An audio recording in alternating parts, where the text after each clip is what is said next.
Bonjour à tous, nous sommes le 1er février 2026 pour un nouveau rapport hebdomadaire de situation. Avant de commencer le site Rep à proprement parler, je vous rappelle qu'International Reporters est une agence indépendante.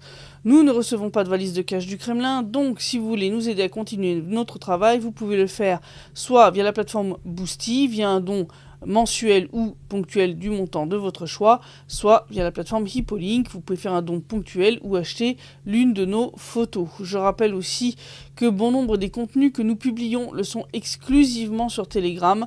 Donc si vous voulez être sûr de ne rien rater, eh bien abonnez-vous à notre chaîne, c'est gratuit et comme ça vous êtes sûr de ne rien rater. On va pouvoir passer maintenant à la carte militaire. Alors cette fois-ci on commence très au nord, dans la région de Soumy, où l'armée russe est en train de progresser dans cette zone-là proche de la frontière. Elle a entre autres pris le contrôle du village de Bielaya Biryoza, ici, et continue d'avancer dans cette zone-ci. Donc ça c'est une nouvelle zone tampon qui est en train d'apparaître.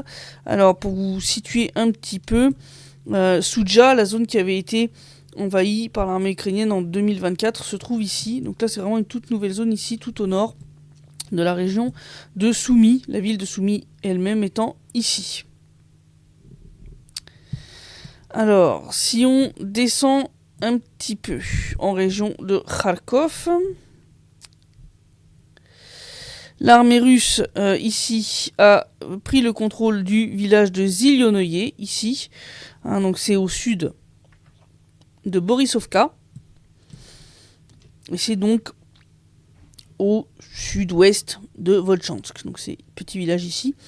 Donc là, il semble que l'armée russe est en train de chercher à faire la jonction entre ces deux petites zones tampons qui ont déjà été créées. Donc le but va être certainement de les relier ensemble.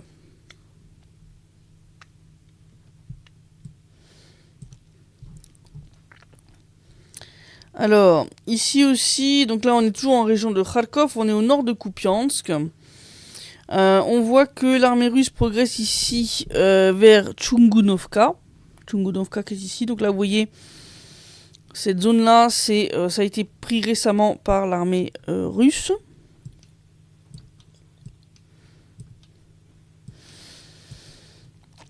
Il y a des progrès ici aussi dans la région de Dvorechanskoye qui est ici, donc il y a des progrès ici à l'ouest et un petit peu ici au sud, dans cette zone un peu forestière. Et ici, en face de Dvorechnaya, donc là, cette avancée-là, c'est aussi, ça date de cette semaine. Alors, à Kupiansk même, pas de gros changements, sauf ici.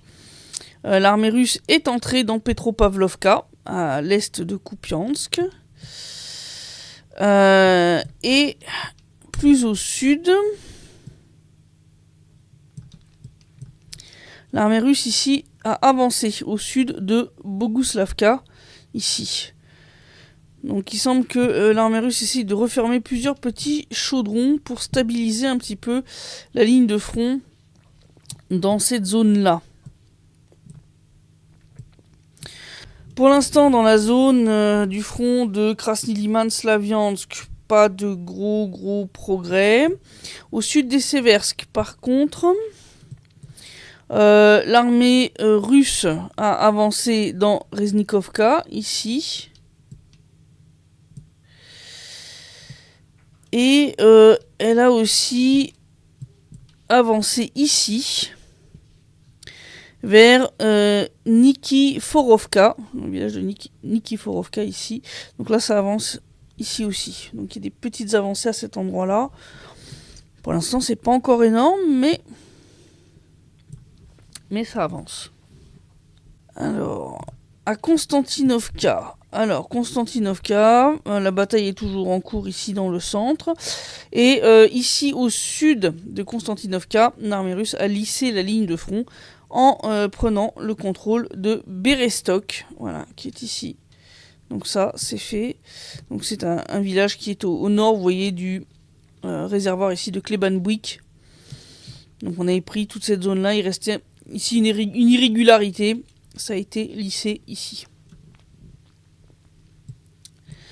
Entre Konstantinovka et Krasnoarmeysk et Dimitrov, eh bien, l'armée russe a libéré les villages de Toretskoye, ici, et Novopavlovka, ici. Donc là, on recommence à avancer un petit peu à l'est de la zone, vous vous souvenez, où il y avait eu cette grosse percée à un moment un peu brutal de l'armée russe.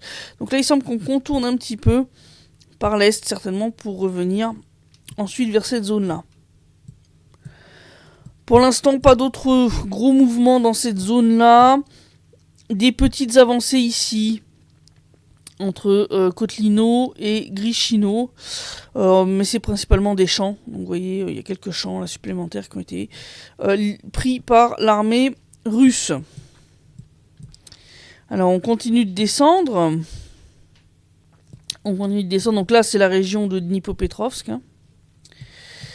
On continue de descendre, et donc, à la limite entre la région de Dnipropetrovsk ici et celle de Zaporozhye ici, eh bien, l'armée russe a libéré ce village de Ternovatoye, ici, où se trouve la gare de Gaïtchour, oui, du nom de la rivière qui descend tout le long du front actuel. Vers Gouliaï-Polier, eh bien, il y a des progrès ici, un petit peu au nord, et des avancées aussi ici, au sud de la ville. Donc le front de Gouliaï-Polier continue de bouger. Et d'ailleurs, au nord-ouest de Gouliaï-Polier, ici, l'armée russe a libéré le village de Sviatopetrovka, alias Petrovka en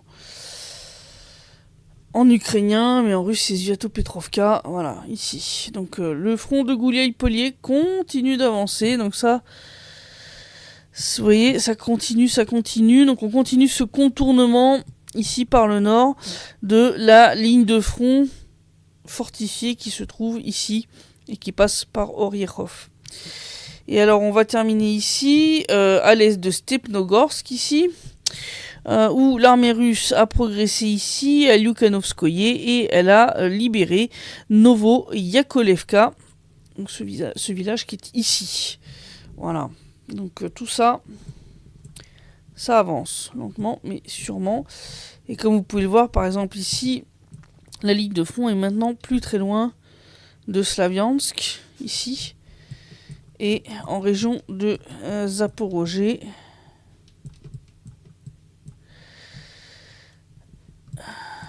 On n'est plus très loin de Zaporozhye elle-même. Voilà, Zaporozhye est là. Et vous voyez, on est déjà plus qu'à une dizaine de kilomètres du chef-lieu de la région. Donc là, ça progresse. C'est lent, mais ça progresse. Alors, il y a eu tout un micmac avec l'histoire du cessez-le-feu énergétique. Donc il semble qu'à Abu Dhabi, finalement, ils avaient abouti à quelque chose, à savoir un cessez-le-feu des frappes russes contre les infrastructures énergétiques, très certainement, en échange du fait que l'Ukraine arrêtait d'attaquer les pétroliers en mer Noire. Il semble que cet accord devait être tenu secret, mais Zelensky a décidé de s'aborder le machin en ouvrant sa gueule, comme d'habitude, ce qui a obligé Trump à expliquer qu'effectivement, il avait demandé à Vladimir Poutine ce cessez-le-feu qui est tout à fait limité. C'est juste plus de frappe sur les infrastructures énergétiques jusqu'à en fait aujourd'hui. Puisqu'aujourd'hui reprennent les négociations à Abu Dhabi. Le but était de faire un geste de bonne volonté avant de reprendre les négociations. Bon, bien sûr, le but de Zelensky était de foutre en l'air les dites négociations en divulguant le petit plan, vu que la Russie a respecté sa part du contrat, contrairement à l'Ukraine qui n'est pas capable de respecter ce qu'elle signe. Et donc, il a divulgué le truc, histoire, bien sûr, de mettre le bazar. Beaucoup de gens reprochant à Vladimir Poutine d'être trop gentil et compagnie. Bon, en réalité, il n'est pas trop gentil, parce que de toute façon, l'infrastructure énergétique ukrainienne a déjà été tellement bien frappée par les forces armées russes ces dernières semaines, qu'en fait, elle s'effondre maintenant toute seule. c'est-à-dire le moindre pet sur le réseau électrique ukrainien, la moindre perturbation un peu forte, genre gros coup de froid, une ligne qui lâche, et tout s'effondre en fait en cascade. Donc en fait, pour l'instant, il n'y a plus besoin en fait de frapper ces infrastructures. Et puis surtout, hein, contrairement à ce que certains commentateurs un peu crétins ont sorti, c'est pas ni un cessez-le-feu complet ni un arrêt des combats. Hein. L'armée russe continue de frapper l'Ukraine à coups de drones et de missiles tous les soirs. Et entre autres la logistique, hein, dont entre autres les trains qui transportent des militaires et du matériel militaire, entre autres des drones, sous couvert de trains civils. Voilà, hein, par exemple. Voilà. Donc, voilà, c'est un peu ça la situation. Pour l'instant, je n'attends pas grand-chose du nouveau round d'Abu Dhabi. Zelensky va trouver de nouveau quelque chose pour... ne rien signer, ne pas trouver d'accord. De toute façon, il a dit très clairement qu'il refusait de valider toute concession territoriale. Donc, je vois pas en quoi on va pouvoir avancer avec une position comme la sienne. C'est pas grave, l'armée russe va continuer à libérer les territoires qu'elle doit libérer par les armes plutôt que par la diplomatie, tout simplement. Je vous retrouve vendredi prochain pour le prochain Directive Stream, samedi 19h heure de Paris sur TV ADP pour une nouvelle émission L'heure géopolitique, et dimanche prochain pour le prochain rapport hebdomadaire de situation. Et d'ici là, eh bien, portez-vous bien.